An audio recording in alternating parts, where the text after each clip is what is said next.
ആഗമനകാലം 2-ാം വാരം വ്യാഴം. തിരുവചനം: സ്നാപയോഹന്നാൻ്റെ നാളുകൾ മുതൽ ഇന്ന് വരെ സ്വർഗരാജ്യം ബലപ്രയോഗത്തിന് വിഷയമായിരിക്കുന്നു.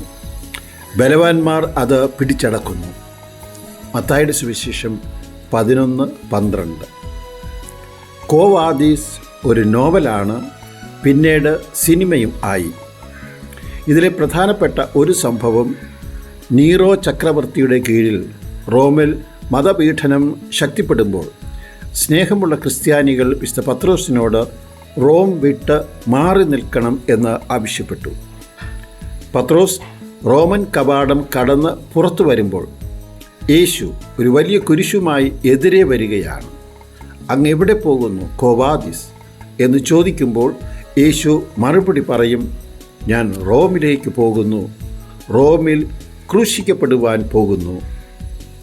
പത്രോസ് തൻ്റെ തെറ്റായ തീരുമാനം തിരിച്ചറിഞ്ഞു പശ്ചാത്തപിച്ചു. ശിഷ്യത്വം ഒരു തീരുമാനമാണ്.